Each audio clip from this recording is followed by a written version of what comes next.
ISL I league ഇപ്പം parallel ലീഗായിട്ടാണ് നടക്കുന്നത്. അപ്പം നമുക്ക് ഇന്ത്യക്കൊരു ഒരു ലീഗ് സ്ട്രക്ചർ ഇല്ല എന്നുള്ളത് ഒരു പ്രധാന ഘടകമാണ്.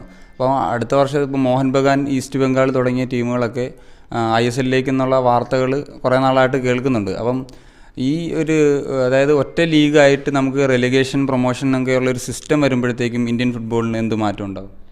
ഇപ്പോഴും ആ സിസ്റ്റം ഉണ്ട്. ഇപ്പം പുറത്ത് പോയി ഐ ലീഗിലുണ്ട്. പുറത്ത് പോയാൽ ഇപ്പോഴും നമ്മുടെ ലീഗ് യഥാർത്ഥ ലീഗ് എന്ന് പറയുന്നത് നമ്മുടെ ഐ ലീഗ് തന്നെയാണ്, ഇന്ത്യൻ ലീഗ് തന്നെയാണ് നമ്മുടെ ലീഗ്. പക്ഷേ അതിൻ്റെ അകത്ത് കളിക്കുന്നതൊക്കെ പലപ്പോഴും അത്ര വലിയ താരപതിവുള്ള കളിക്കാരല്ല. അതുകൊണ്ട് അത് ശ്രദ്ധിക്കപ്പെടാതെ പോകുന്നു എന്നുള്ളത് ശരിയാണ്. പക്ഷേ ISL ഒരു പ്രാധാന്യം എന്ന് പറയുന്നത്, ISL സമാനമായിട്ട് അമേരിക്കയിൽ സോക്കർ ലീഗ് എന്ന് പറഞ്ഞിട്ടൊരു സാധനമുണ്ട്. സോക്കർ ലീഗാണ് ആദ്യം തുടങ്ങുന്നത്. അത് തുടക്ക വർഷങ്ങളിലൊക്കെ ഭയങ്കര നഷ്ടത്തിലാണ് പോയിക്കൊണ്ടിരുന്നത്. പെലെയൊക്കെ റിട്ടയർ ചെയ്തിട്ട് അവിടെയാണ് കളിച്ചത് കുറേ കാലം. പെലെ അന്നത്തെ ക്രൈഫൊക്കെ കളിച്ചത് അവിടെയാണ്. അപ്പോൾ അവരെ കളിക്കുമ്പം പോലും അവിടെ ജനമില്ലായിരുന്നു. പക്ഷെ ആ നഷ്ടം സഹിച്ചുകൊണ്ട് അവർ ഏകദേശം 15 വർഷത്തോളം നഷ്ടത്തിലായിരുന്നു അത് നടന്നത്.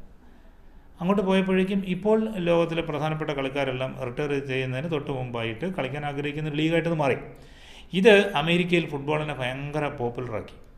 അവരുടെ ബേസ്ബോളിനെ പോലും പുറകെ തള്ളുന്ന ഒരവസ്ഥയിലേക്ക് അത് വന്നു. അമേരിക്കൻ ഫുട്ബോളിൻ്റെ സ്റ്റാൻഡേർഡും വർദ്ധിച്ചു, ജനങ്ങളുടെ ഒഴുക്ക് ഭയങ്കരമായിട്ടുണ്ടായി. അങ്ങനെ സാമ്പത്തികമായിട്ടും വലിയ മെച്ചത്തിലേക്ക് സോക്കർ ലീഗ് എത്തി.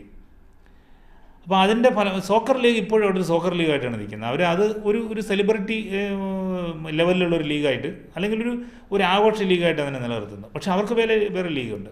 അതുപോലെ നമ്മൾ ഇതിനെ മെർജ് ചെയ്യണമെന്ന് ഞാൻ ഒരിക്കലും പറയില്ല. ഇപ്പോൾ ISL നമ്മുടെ ഐ ലീഗിനെ മെർജ് ചെയ്യുകയോ തിരിച്ചോ സംഭവിക്കാൻ പാടില്ല.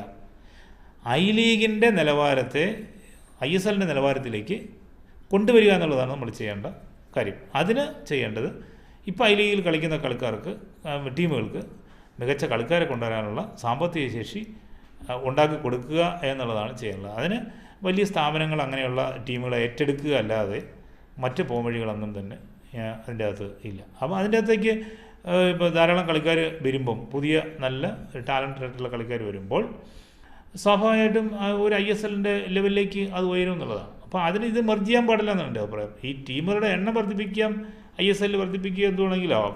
പക്ഷേ ഐ ലീഗിൻ്റെ പ്രസക്തി ഒരിക്കലും നഷ്ടപ്പെടുത്താൻ പാടില്ല. അല്ലെങ്കിൽ ഒരൊറ്റ ലീഗായിട്ട് അത് ഇമ്പോസിബിളാണ്.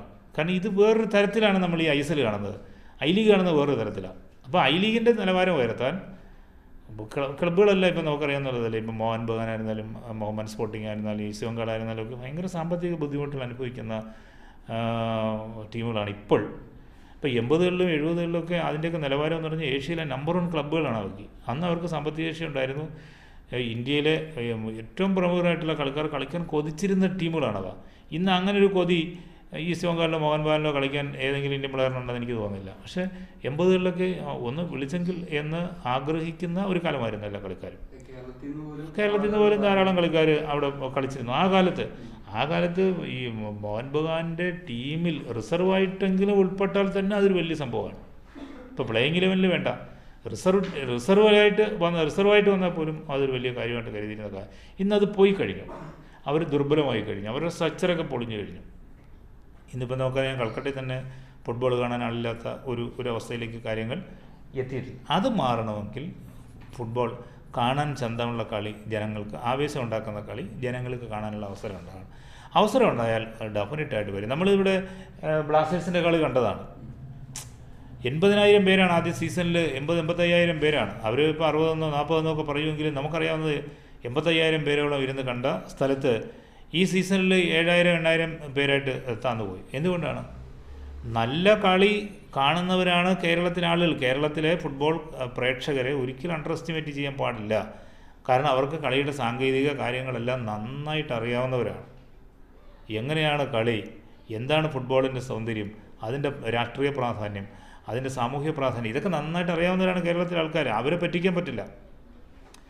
ബ്ലാസ്റ്റേഴ്സ് മോശമായ അവസ്ഥയിൽ വന്നപ്പോഴേക്കും, ബ്ലാസ്റ്റേഴ്സ് മോശപ്പെട്ട കളിക്കാരെ കൊണ്ട് കളിപ്പിച്ച് മോശം റിസൾട്ട് വന്നപ്പോഴേക്കും അവരതിനെ തള്ളിക്കളഞ്ഞു. അത് കണികളെ കുറ്റം പറഞ്ഞിട്ട് കാര്യമില്ല. അപ്പോൾ മികച്ച കളിക്കാരെ കൊണ്ടുവന്ന് മികച്ച ടീമുണ്ടാക്കി കളിപ്പിക്കാൻ കഴിഞ്ഞാൽ ഐ ലീഗ് ആയിരുന്നാലും ISL ആയിരുന്നാലും ജനങ്ങൾ ടിക്കറ്റ് എടുത്ത് കയറിയിരുന്ന് കാണും.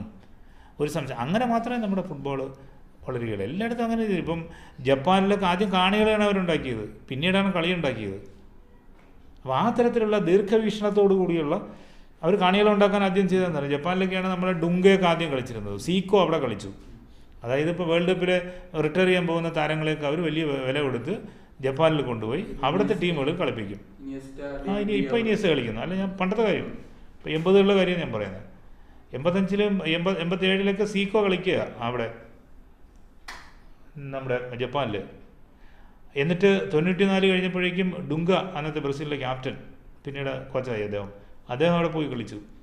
അപ്പോൾ അങ്ങനെയുള്ള അന്നത്തെ വലിയ താരപദവിയുള്ള കളിക്കാരെ അവരവിടെ കൊണ്ടുവന്ന് ജനങ്ങളെ മൈതാനങ്ങളിലേക്ക് ആകർഷിച്ചു.